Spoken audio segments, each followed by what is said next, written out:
Hello there, and welcome to the Snoozy Explorer. Tonight, we are drifting back to a time when the idea of freedom was being shaped in metal and stone, when a gift was being prepared that would take years to complete and cross an entire ocean to reach its home. This is the story of the Statue of Liberty, not told as a grand drama but as it actually unfolded. Slowly, quietly, through the patient work of many hands and workshops on both sides of the Atlantic. It is a story of copper hammered gently into curves, of iron carefully assembled into a skeleton, of pieces packed into crates and loaded onto ships that rocked softly across weeks of open water. It is a story that moved at the pace of careful craftsmanship, where nothing was rushed and everything mattered. If you find comfort in these gentle journeys through history, I invite you to like, subscribe, or leave a thought below. It helps others find their way here too, one sleepy soul at a time. But for now, all you need to do is relax. Let your shoulders drop away from your ears. Allow your breathing to find its own rhythm, slow and steady like waves against a shore. And let your mind drift back to Paris in the 1870s, where an idea was beginning to take shape in the mind of a sculptor who believed that liberty deserved a monument. Let's begin. In the years following the American Civil War, when the United States was slowly healing from the divisions that had torn it apart, a group of French intellectuals gathered in Paris to discuss ideas about freedom and democracy. These were not revolutionaries planning uprisings. They were scholars, artists, and thinkers who met in parlors and cafes, talking quietly about what liberty meant and how it might be preserved in a world where empires still ruled and monarchies still held power. France itself was in transition, moving between forms of government, uncertain about its future. Yet these men believed deeply in democratic ideals, in the notion that people should govern themselves, that freedom was the natural right of all humans. Among these gatherings was a man named Edouard de Laboulaye, a jurist and professor who admired the American experiment in democracy. He had studied American history, read the writings of the Founding Fathers, and believed that the United States represented something important in human political development. During one of these discussions in 1865, shortly after Abraham Lincoln's assassination, Laboulaye proposed an idea. France and America shared a bond, both nations having fought for liberty in their own ways. What if France gave America a monument to commemorate this shared commitment to freedom? What if this gift also served to remind France itself of democratic ideals during its own political uncertainties? The idea was received warmly but abstractly. It was the sort of notion that sounds beautiful in conversation but seems too grand to actually pursue. Yet one person in that gathering took it seriously. His name was Frédéric Auguste Bartholdi, a sculptor in his early 30s who had already created several monuments and public works. Bartholdi was drawn to large-scale projects, to sculptures that could be seen from distances, that could stand in public spaces and speak to many people rather than being confined to galleries for the privileged few. The idea of creating a monumental statue, one that would symbolize liberty itself, captured his imagination in a way that would not let go. Bartholdi began thinking about what such a monument might look like. He sketched ideas in notebooks, trying to capture the essence of liberty in visual form. How do you represent an abstract concept like freedom? It cannot be portrayed directly. It must be symbolized, made into something people can see and understand. He thought about classical figures, about the way ancient sculptors had portrayed goddesses and allegorical figures. He thought about light, about how liberty enlightens, how it illuminates the path forward for humanity. Gradually, an image began forming in his mind. A woman holding a torch aloft, standing tall and steady, her bearing dignified and calm, her presence reassuring rather than aggressive. The woman would be robed in classical drapery, linking her to ancient traditions of sculpture and to the philosophical heritage of democracy stretching back to Greece and Rome. She would wear a crown, but not a monarch's crown. This would be a radiant crown with 7 rays, representing the 7 continents and 7 seas, suggesting that liberty was meant for all humanity, not confined to any single nation. In one hand she would hold the torch, raised high, a beacon. In the other, she would carry a tablet inscribed with a date, July 4, 1776, the American Declaration of Independence, the moment when liberty was proclaimed as a founding principle of a nation. At her feet, Bartholdi imagined broken chains, symbolizing freedom from oppression. Though later this detail would be subtle, incorporated into the design in ways that were not immediately obvious from most viewing angles, it was important to him that the statue represent liberation, the breaking of bonds that held people captive. The woman would stand firm and tall, not militant but powerful through her steadiness, her refusal to yield or diminish. She would look outward, toward the horizon, toward the future, her expression neither smiling nor stern but composed, watchful, eternally vigilant. These were not ideas that came all at once. They developed over months and years, refined through countless sketches and small models. Bartholdi was patient in his design process, willing to try variations, to test different proportions, to see how the figure looked from various angles. He understood that a monument of this scale would be seen from great distances, from ships approaching the harbor, from the shore, from different elevations. The design had to work at all these scales, had to remain legible and powerful whether viewed from far away or up close. The setting for this monument was also part of his vision. Bartholdi traveled to the United States in 1871, partly to promote the idea of the statue and partly to find the right location for it. When he sailed into New York Harbor and saw Bedloe's Island, a small piece of land in the harbor that had served various military purposes, he knew he had found the place. The island was visible to all ships entering the harbor. A statue placed there would greet every arrival, would be the first thing immigrants and travelers saw as they approached America. It would stand at the gateway, a symbolic guardian, welcoming those who came in hope and reminding them of the principles the nation was founded upon. The vision was grand, perhaps impossibly so. To build a statue over 40 meters tall, large enough to be seen from ships at sea, would require resources and expertise beyond anything Bartholdi had previously attempted. It would need funding, which meant convincing people in both France and America to contribute. It would need engineering support, as the statue would have to withstand winds, weather, and the simple challenge of supporting its own weight at such a scale. And it would need time, years of patient work to transform the idea into reality. None of this deterred Bartholdi. He had found his life's great work, and he would pursue it with quiet determination.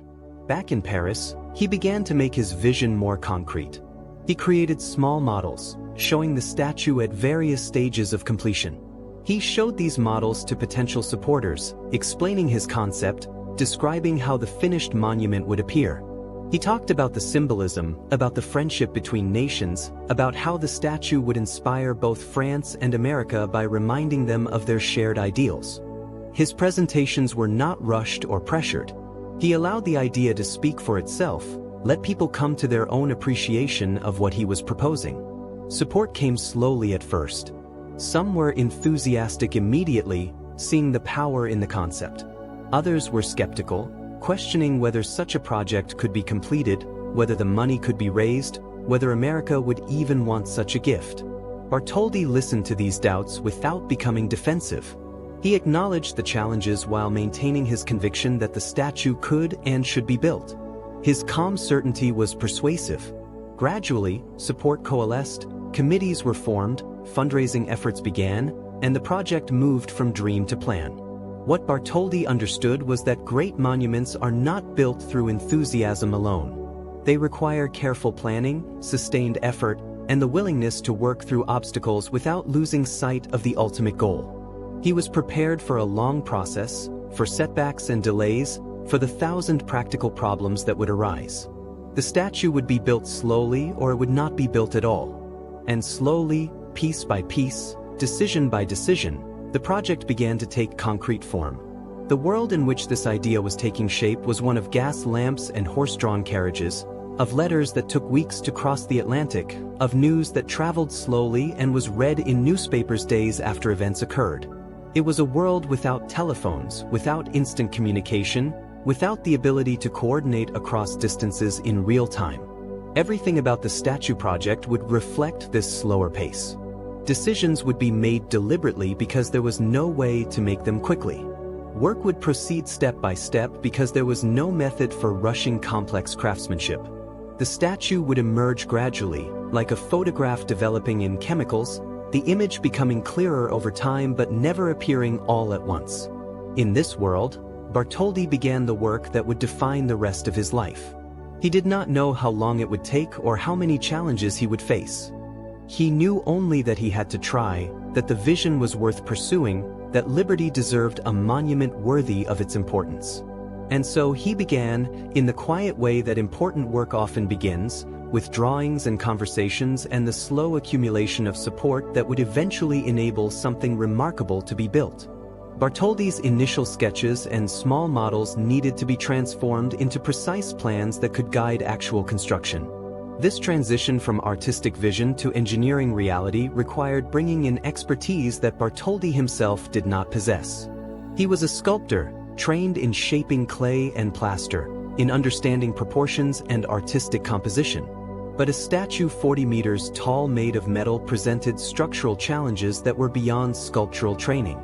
The statue would need an internal skeleton to support the copper skin. It would need to withstand winds that could exert enormous forces. It would need foundations to anchor it securely. These were problems for an engineer, not a sculptor. Bartholdi consulted with several engineers before finding the right collaborator. The man who would solve these structural challenges was Gustave Eiffel, the same engineer who would later build the famous tower in Paris. In the early 1880s, Eiffel was already well known for his iron bridges and his innovative approaches to metal construction. He understood how to calculate loads and stresses, how to design structures that were both strong and efficient in their use of materials. When Bartholdi approached him about the statue project, Eiffel saw it as an interesting challenge, an opportunity to apply his engineering knowledge to an unusual problem. The central challenge was weight and wind. A massive copper statue would be heavy, and that weight needed to be supported by an internal structure. But copper is relatively thin and flexible. It could not support itself at such a scale. The solution was to build an iron framework inside the statue, like a skeleton inside a body, and attach the copper skin to this framework in a way that allowed some movement and flexibility. The copper would define the statue's appearance, but the iron would provide its strength. Eiffel designed a central iron pylon, a vertical spine that would rise up through the center of the statue.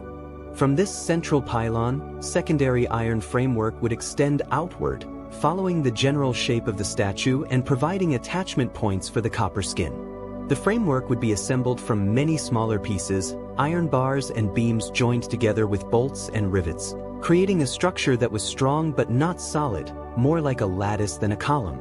This lattice approach was efficient, using less iron than a solid structure while maintaining strength, and it reduced the overall weight that the foundations would need to support. The copper skin would be attached to this iron framework using a system of iron bars that connected to the copper without rigidly fixing it. This was important because metal expands and contracts with temperature changes. On a hot summer day, the copper would expand slightly. On a cold winter night, it would contract. If the copper were rigidly attached to the iron framework, these expansions and contractions would create stresses that could crack or deform the metal over time. By allowing some movement, the design accommodated these thermal changes without damage. The site at the Champ de Mars presented challenges because it was near the Seine River, meaning groundwater was present not far below the surface.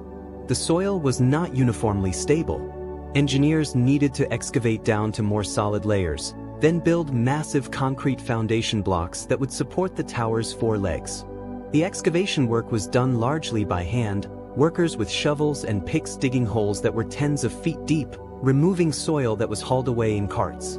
It was laborious work, repetitive and unglamorous, the kind of construction labor that has changed little across centuries. As the excavations deepened, water became a problem. Groundwater seeped into the holes, collecting at the bottom, making it difficult to work. Pumps were installed to remove water faster than it could accumulate. These were steam-powered pumps, running continuously, their steady rhythm providing the soundtrack to the excavation work. The pumps needed constant attention, fuel to keep their boilers hot, monitoring to ensure they did not fail and allow the excavations to flood. Workers tended them around the clock, understanding that if the pumps stopped, work in the holes would become impossible. For the 2 foundation pits closest to the Seine, the water problem was particularly severe. These excavations were at lower elevation, closer to the river, and water infiltration was heavy. Eiffel decided to use compressed air caissons for these foundations, a technique he had experience with from bridge building. Caissons are large metal chambers that are sunk into the ground with workers inside excavating material beneath them. Compressed air is pumped in to keep water from entering, creating a dry workspace below the water table where men can dig without drowning. Working in compressed air caissons was difficult and uncomfortable. The air pressure inside had to be significantly higher than normal atmospheric pressure to keep water out. This high pressure created physical stress on workers' bodies. They could work only for limited periods before needing to exit and depressurize slowly to avoid caisson disease, the painful and potentially fatal condition caused by nitrogen bubbles forming in the blood when pressure is reduced too quickly. The workers who performed this labor were paid more than surface workers, compensation for the discomfort and danger they endured in the compressed darkness beneath the earth. The caisson work proceeded slowly through early 1887. Workers inside the pressurized chambers dug out soil, which was removed through airlocks. As material was excavated, the heavy metal caissons sank deeper under their own weight. When the caissons reached solid ground, the excavation stopped, and the chambers were filled with concrete, creating massive foundation blocks that extended deep into the earth. These blocks would bear the weight of the tower's legs and resist any movement or settling that could threaten the structure's stability. The two foundation pits farther from the river could be excavated with conventional methods, keeping water under control with pumps. Once the pits reached the required depth, concrete was poured directly, building up the foundation blocks layer by layer. The concrete was mixed on site from cement, sand, gravel, and water, then transported in wheelbarrows to where it was needed. Workers spread and leveled the concrete, tamping it down to remove air pockets, ensuring that each layer was dense and uniform. Each layer was allowed to cure before the next was added, the concrete hardening over days through chemical reactions that generated heat and transformed the wet mixture into stone-like solidity. Pouring concrete in large volumes required coordination and patience. The work could not be rushed. Concrete that was poured too quickly or not allowed to cure properly would be weaker, might crack or fail under load. The foundation work thus proceeded in stages, with waiting periods built into the schedule. Workers prepared the next sections while waiting for previous pours to cure, maintaining progress while respecting the time that materials needed to achieve their proper strength. This rhythm of work and waiting, of activity and patience, characterized much of the tower's construction. While concrete cured, metal anchor bolts were embedded in the top of each foundation block. These massive bolts, each weighing hundreds of pounds, would secure the iron legs of the tower, preventing them from sliding or shifting. The bolts were positioned precisely according to design drawings, their placement critical because the iron framework would be built to fit these anchor points. Workers used surveying instruments to verify positions and alignments, checking and rechecking before the concrete hardened permanently around the bolts. Errors at this stage would create problems later that would be difficult or impossible to correct without demolishing and rebuilding the foundations. The foundation work took months, continuing through the winter and spring of 1887. For much of this time, visitors to the Champ de Mars saw only holes in the ground, piles of excavated soil, pumps running continuously, workers moving about in muddy conditions. There was nothing dramatic or impressive about the scene. It was simply construction work, dirty and tedious, entirely preliminary to the tower that would eventually rise. Yet this groundwork was absolutely essential. The tower would stand because these foundations held it. The calculations and careful construction that went into the underground work were as important as anything that would follow above ground. By summer 1887, the foundations were complete. 4 massive concrete blocks stood at ground level, positioned exactly where the design specified, with anchor bolts protruding from their tops ready to receive the iron legs of the tower. The excavations had been filled in around the foundations, the site leveled and prepared for the next phase. The pumps were shut down, their work complete. The caissons remained underground, sealed with concrete, permanent fixtures beneath the Champ de Mars that would never be seen again but would forever support the tower above them. The foundations could not be photographed in any meaningful way. They were beneath the ground, invisible once covered, but their solidity was felt in everything built upon them. the tower would rise confidently, without settling or shifting, because the foundations were properly done. This is often the nature of essential work: invisible, unglamorous, easily overlooked, but absolutely necessary. The Eiffel Tower began not with iron rising into the sky but with concrete sinking into the earth, with men working in mud and compressed air to create the solid base on which everything else would rest. With foundations in place and iron pieces arriving from the workshops, the actual assembly of the tower could begin in July 1887. This visible work, the part that would be photographed and written about, proceeded according to a carefully planned sequence. The tower would be built in sections, each one completed before the next began, ensuring stability at every stage. Nothing would be left unsupported or unfinished. Each day's work would leave the structure in a stable condition, able to withstand wind and weather until work resumed the next morning. The first section extended from ground level to the first platform, approximately 57 meters high. This section was the most complex structurally because it included the 4 separate legs converging from their wide spacing at the base toward their meeting point at the platform level. Each leg was a massive iron framework, curving inward as it rose, requiring careful alignment to ensure that all 4 legs would meet precisely at the platform. Any error in positioning, any deviation from the design geometry, would compound as the legs rose, potentially making it impossible to connect them properly at the platform level. Construction of each leg began at its foundation anchor point. The first pieces were massive iron girders, weighing several tons each, that were bolted to the anchor bolts embedded in the concrete foundations. These initial pieces had to be positioned exactly according to the design, as their position would determine the alignment of everything built above them. Workers used surveying instruments to verify positions and angles, comparing actual measurements to what the drawing specified, making adjustments using jacks and wedges until everything matched within acceptable tolerances. As each leg began to rise, temporary wooden scaffolding was erected alongside to support workers and materials. This scaffolding was substantial, built strongly enough to carry the weight of iron pieces, tools, workers, and the various equipment needed for assembly. The scaffolding rose in stages, extended upward as the iron framework climbed higher, then disassembled and moved up again as each section was completed. It was temporary infrastructure, destined to be removed once the tower was finished, but essential during construction. Without it, workers could not have reached the work areas safely or positioned the heavy iron pieces accurately. The assembly work was performed by teams of experienced iron workers, men who had skills in reading technical drawings, handling heavy materials in confined or elevated spaces, and making structural connections that would need to be strong and permanent. Each team typically included 4 men working in coordinated roles, positioning pieces, inserting temporary bolts to hold things in place, and preparing for the permanent connections that would be made with rivets once everything was properly aligned. Lifting heavy iron pieces to increasing heights required cranes and hoisting equipment positioned strategically around the site.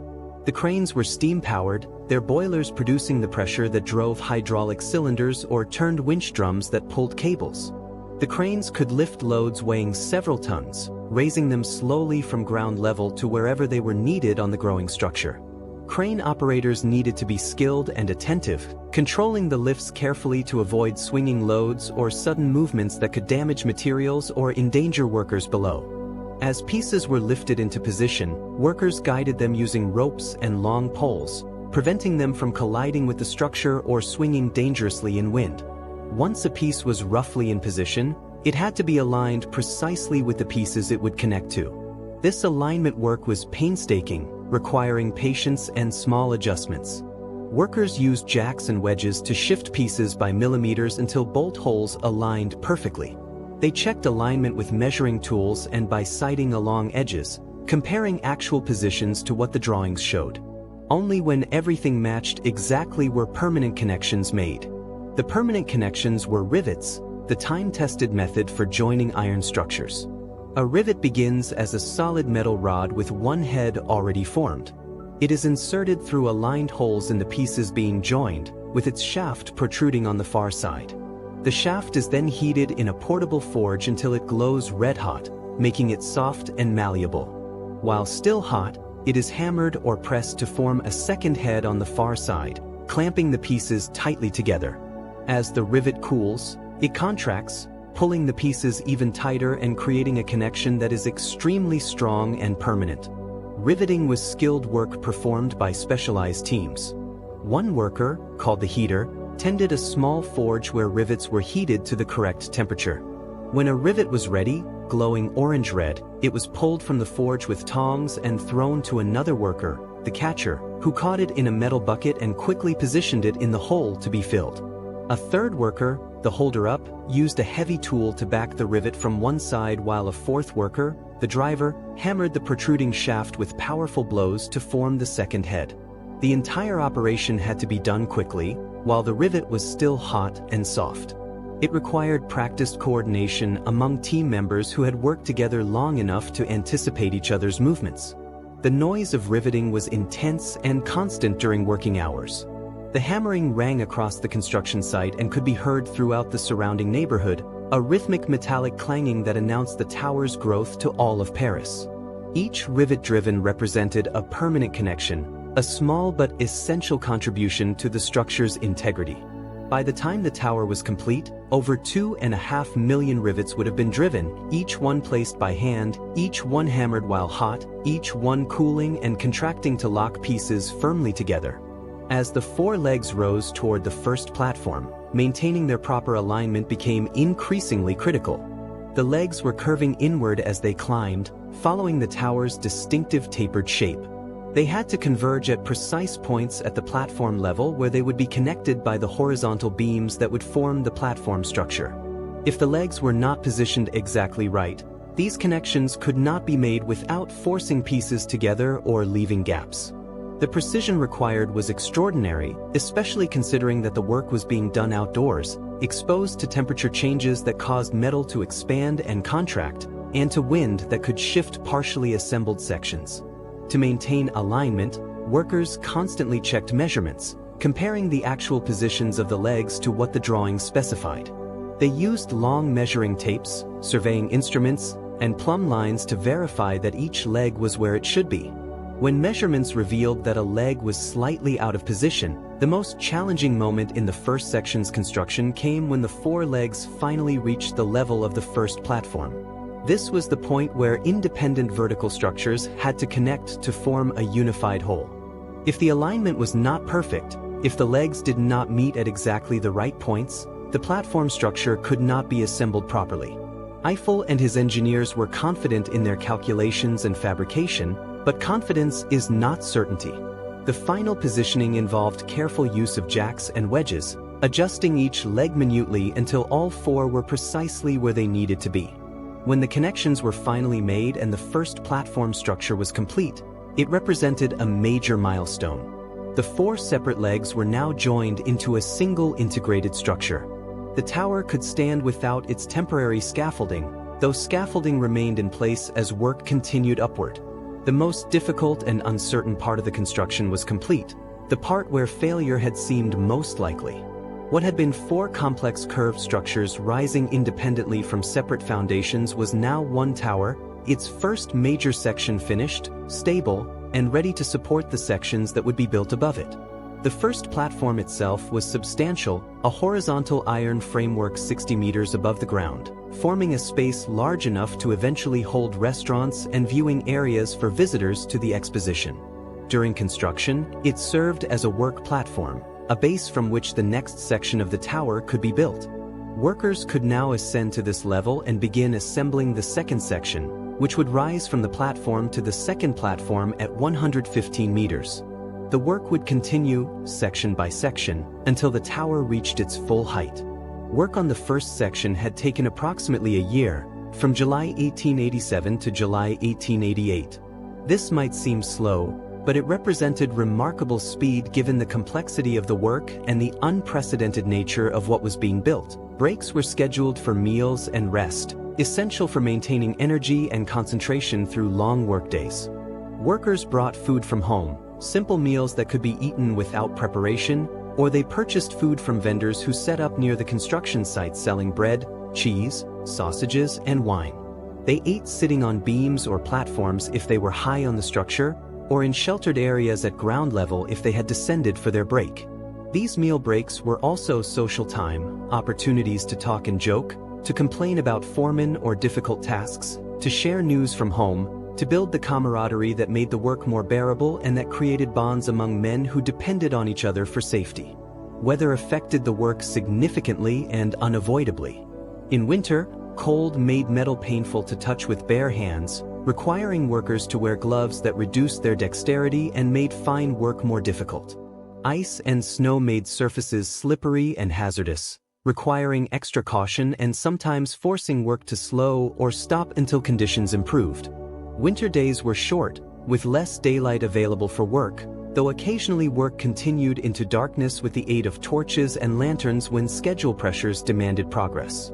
In summer, heat made physical labor exhausting, and the iron surfaces of the tower became almost too hot to touch in direct sunlight. Workers sought shade when they could, but much of the structure was fully exposed, offering no relief from the sun.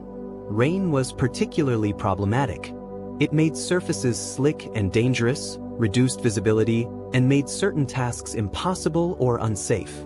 Heavy rain sometimes halted work entirely, sending workers home or to shelters to wait for conditions to improve. Light rain was endured, with workers wearing oilcloth coats to stay dry while continuing their tasks, though wet conditions always slowed progress and increased risks.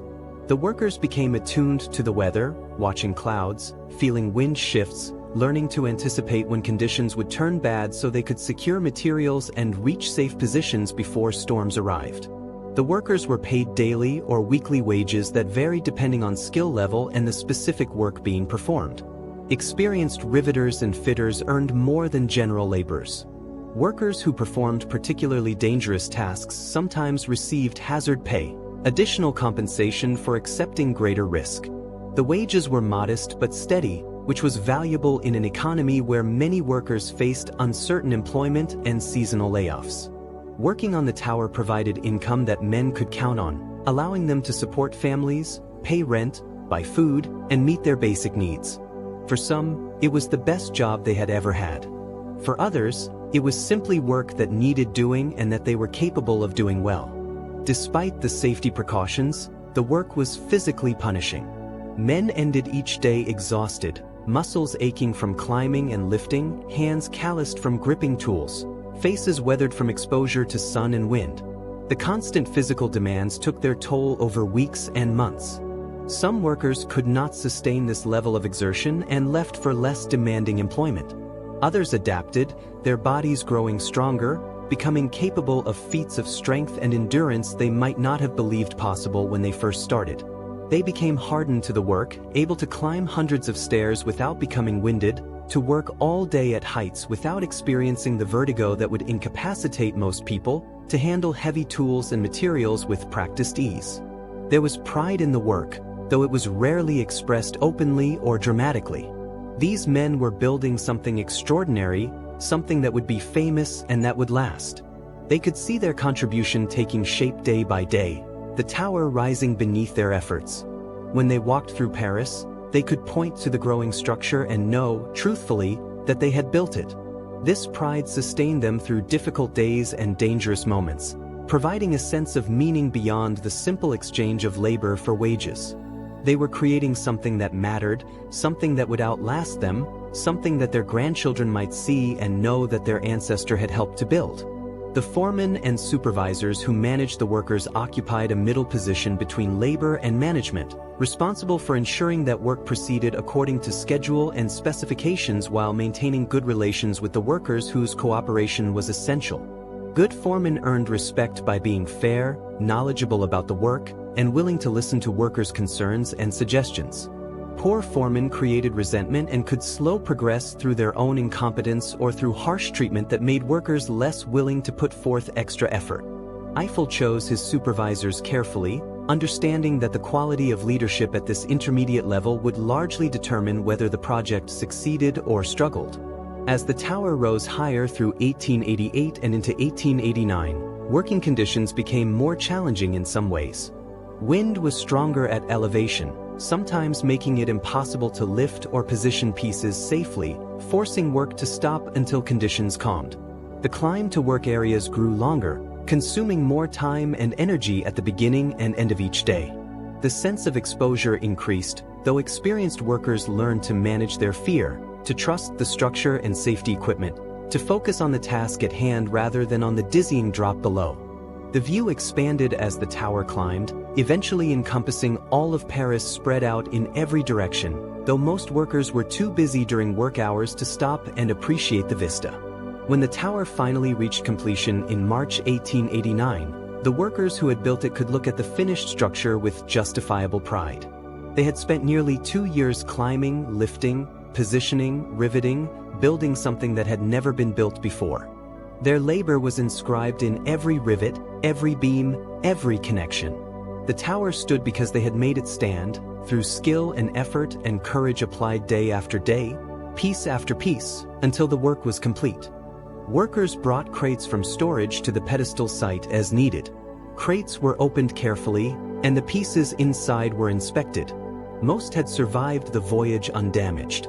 A few copper sections had minor dents or bends that were carefully worked out using hand tools and techniques similar to those used in the original fabrication. The iron framework pieces were checked for rust or corrosion, cleaned if necessary, and prepared for assembly. Every piece was verified against the catalogs and numbered lists to ensure it was the correct component and that nothing was missing. The iron framework assembly began in early 1886, once the pedestal was sufficiently complete to support the weight. Workers used derricks and hoisting equipment to lift the large iron pieces into position. The central pylon was erected first, a vertical spine rising from the pedestal, just as Eiffel had designed it. This pylon was built from iron beams bolted together, creating a sturdy column that would support everything above it. Workers climbed the emerging structure as it rose, working at heights that gradually increased, becoming more exposed to wind and weather as the framework grew taller. From the central pylon, the secondary framework extended outward, following the shape that the statue would eventually have. These iron arms and supports branched out like the limbs of a tree, reaching toward where the copper skin would eventually be. Each connection was made carefully, bolts tightened to specifications, alignments checked against the engineering drawings that had been brought from France. The workers doing this assembly included some who had worked on the statue in Paris, men who understood the system and could guide the American workers who were learning it for the first time. The assembly process was slower than it had been in Paris. The workers were less familiar with the system, the pieces, the methods. Whether sometimes interrupted work, winter cold, or summer heat making outdoor labor difficult. The exposed location on an island in the harbor meant that wind was a constant factor, sometimes strong enough to make lifting heavy pieces dangerous, forcing delays until conditions improved. Progress was measured week by week rather than day by day, the framework gradually rising, taking shape, becoming recognizable as the skeleton of the statue. As sections of the iron framework were completed, the corresponding copper skin sections were brought from storage and prepared for installation. The copper pieces, which had been packed for over a year, were cleaned and inspected. The repoussé work had held up well. The careful hammering that had shaped the copper in Paris remained intact. The pieces were still precisely formed, ready to be fitted over the iron framework and attached using the flexible connection system that Eiffel had designed. Attaching the copper skin required patience and precision. Each section had to be positioned exactly right, aligned with adjacent sections so that the seams would be tight and the overall surface would be smooth and continuous. Workers used scaffolding and temporary supports to hold copper pieces in place while they made the permanent connections. The iron bars that connected copper to framework were adjusted carefully, ensuring proper tension and allowing for the thermal expansion and contraction that would occur over seasons and years. The statue rose section by section through 1886, visible to anyone in New York Harbor, gradually taking on its recognizable form. First the body appeared, the draped robe taking three-dimensional shape as copper sections were added. Then the arms, one holding the tablet, the other eventually raised with the torch. The head and crown were lifted into place near the end, completing the figure. Each new section added made the statue more impressive, more clearly the monument that Bartholdi had envisioned years earlier in Paris.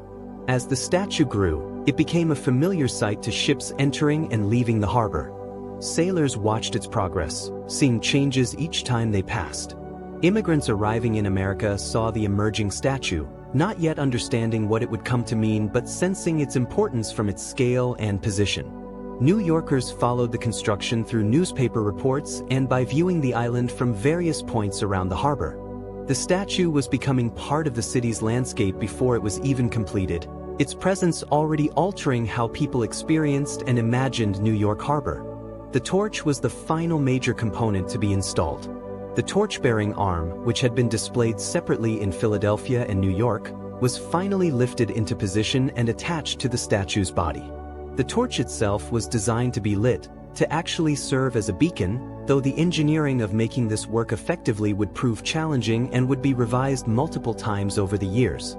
For now, simply getting the torch into place was the goal, completing the statue's most iconic gesture, the upraised arm offering light to the world. By October 1886, the statue was complete. All the copper sections had been attached.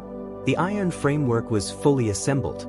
The statue stood at its full height, 151 feet from the top of the pedestal to the tip of the torch, or 305 feet from ground level to torch tip if you included the pedestal and foundation. It was the tallest structure in New York, dominating the harbor, visible for miles in any direction. The copper was still its natural reddish-brown color, not yet oxidized to the green that would develop over the coming years. It gleamed in sunlight, its surfaces reflecting light warmly, creating highlights and shadows that emphasized the modeling of the drapery and features. A dedication ceremony was planned for October 28, 1886. President Grover Cleveland would attend, along with Bartholdi and other dignitaries from both France and America. The ceremony would officially transfer the statue from France to the United States, accepting the gift and inaugurating the monument. Preparations for the ceremony included decorating the harbor with flags and bunting, organizing a naval parade, coordinating speakers and protocol. It would be a formal affair, befitting the importance of the occasion and the diplomatic dimensions of the gift between nations. The morning of the dedication was cool and overcast, with light rain and mist that reduced visibility across the harbor. Despite the weather, crowds gathered, boats filled the water around Bedloe's Island, and the ceremony proceeded. Bartholdi was given the honor of unveiling the statue's face. A French flag had been draped over the face, and at the appropriate moment in the ceremony, Bartholdi pulled a cord that released the flag, revealing the statue's features to the assembled crowd for the first time. The crowd cheered, ships in the harbor sounded their horns and whistles, and the statue was officially presented to America.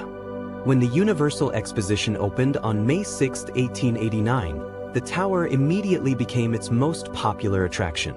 Visitors lined up for hours to ride the elevators, eager to experience the height and the views. The queues stretched across the Champ de Mars, organized by exposition staff who managed the flow of people and sold tickets. Despite the waits, people were patient, understanding that this was a once-in-a-lifetime opportunity to experience something unprecedented.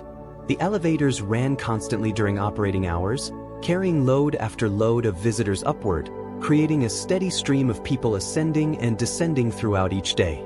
The views from the platforms exceeded what most visitors expected. Paris from above was revealed as a coherent geographic whole rather than as a confusing collection of streets and buildings. The Seine's path through the city became clear. The radial pattern of Haussmann's boulevards could be seen and understood. Landmarks that seemed separate at ground level were revealed as neighbors. The city's relationship to the surrounding countryside became visible, the way urban density faded gradually into fields and forests. Visitors spent considerable time at the railings, trying to identify their own neighborhoods, pointing out places they knew, marveling at the perspective that height provided. The restaurants on the first and second platforms did brisk business, serving meals to visitors who wanted to extend their time on the tower and who enjoyed the novelty of dining at such heights. The food was good if not exceptional, the main attraction being the location rather than culinary excellence. Visitors lingered over meals, savoring not just the food but the experience of being suspended in air above the city, of dining in a place that had not existed until a few months earlier. The restaurants became social destinations, places where being seen mattered as much as the meal itself. By the time the exposition ended in October 1889, nearly 2 million people had visited the tower. This far exceeded initial expectations and demonstrated the tower's commercial viability. The admission fees generated significant revenue, helping to repay Eiffel's investment and proving that the tower could be financially self-sustaining.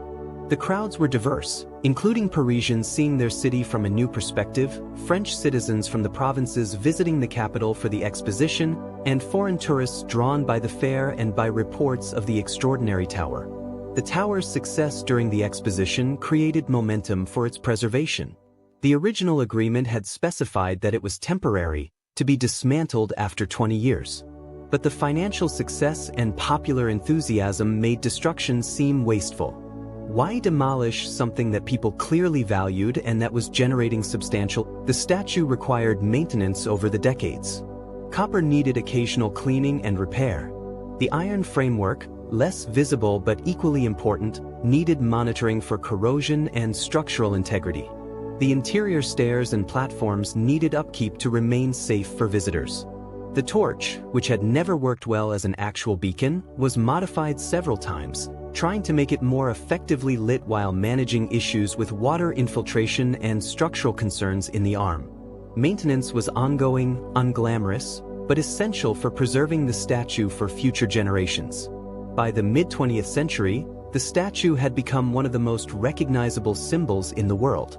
It appeared in films, on stamps, in advertising, in political cartoons and propaganda. During World War II, it symbolized freedom in opposition to fascism. During the Cold War, it represented liberty in contrast to communist authoritarianism. The statue's meaning was flexible enough to be claimed by different groups for different purposes, yet specific enough to consistently evoke ideas about freedom, democracy, and America's self-image as a land of opportunity. The statue underwent a major restoration in the 1980s, in preparation for its centennial celebration in 1986. The restoration addressed structural issues that had developed over a century of exposure to weather and salt air.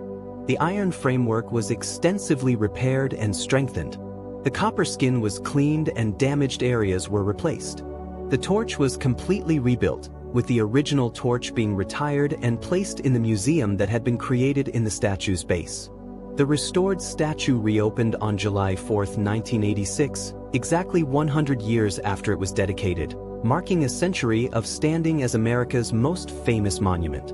The restoration highlighted how much care and maintenance large monuments require. The statue was not simply a static object that could be built and forgotten. It was a living structure in a sense, needing attention and adaptation to remain standing and accessible. The iron Eiffel had designed, though well-engineered for its time, had not been designed with modern understanding of corrosion and material longevity. The flexible connections between copper and iron, innovative in the 1880s, had created problems as materials aged differently.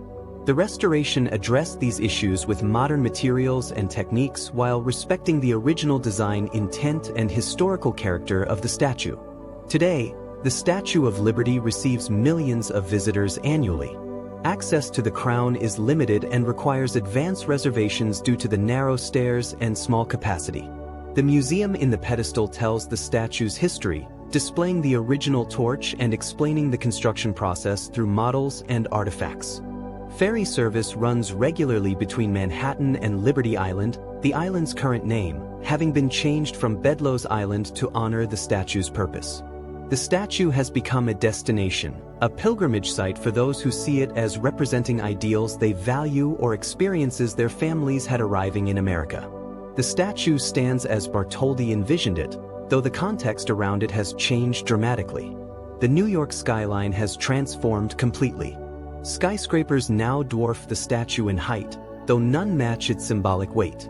The harbor has evolved from a busy port filled with ships to a less industrial waterway focused more on recreation and commuter ferries. Immigration patterns have shifted, with most immigrants now arriving by air rather than by sea, never seeing the statue as their first view of America. Yet the statue endures, its meaning continually renewed by new generations who find in it symbols they need or values they wish to emphasize.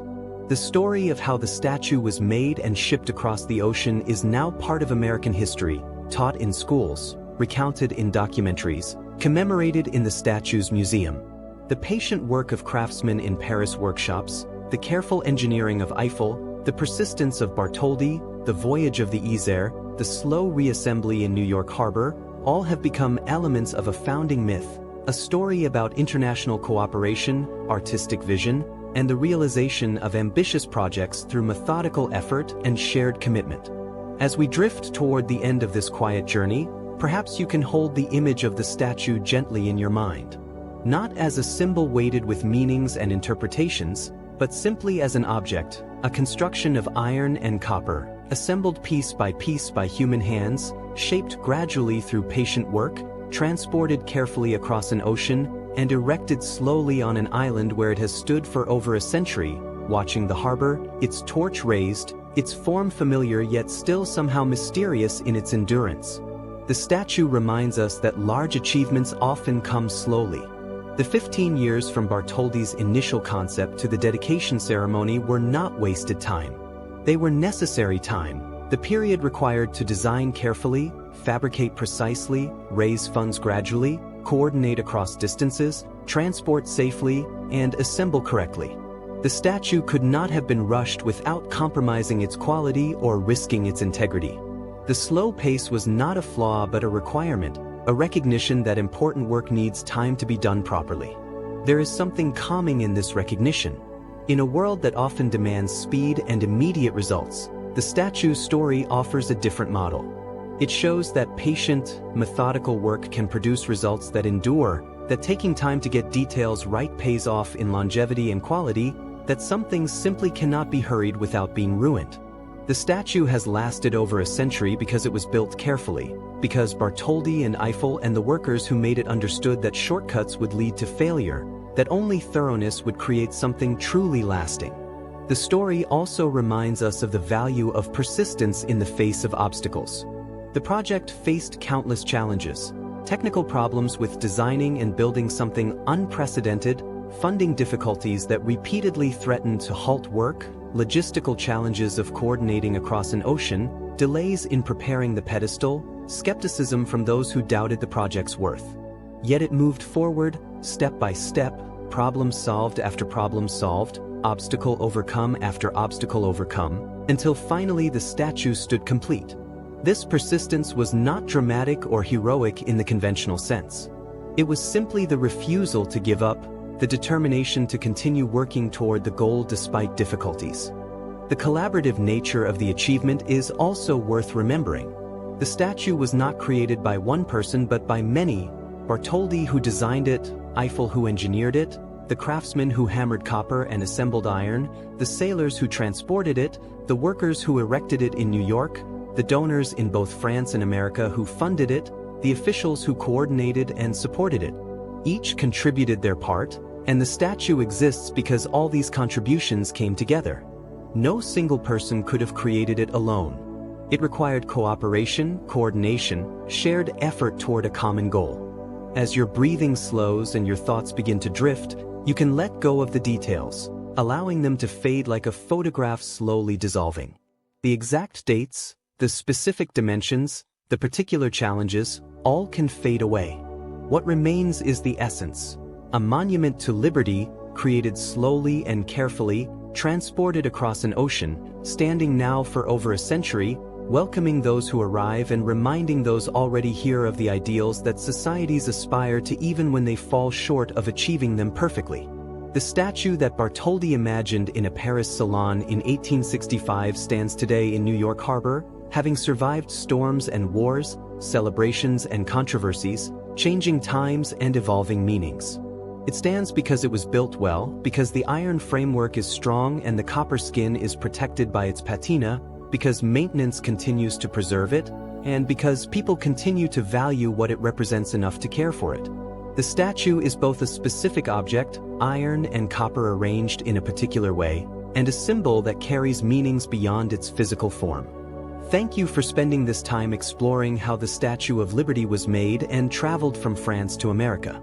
Not through sudden inspiration or magical transformation, But through years of careful work, through the patient efforts of many people, through the slow accumulation of copper pieces and iron framework that eventually became a whole, through a voyage across the ocean that was uneventful because it was managed carefully, through reassembly that proceeded methodically until the statue stood complete. The story is gentle because the work was patient. The monument endures because it was built to last. And as you drift toward sleep, you can rest knowing that important things are often created slowly, quietly, by people working together, piece by piece, until something remarkable stands where nothing stood before. Good night.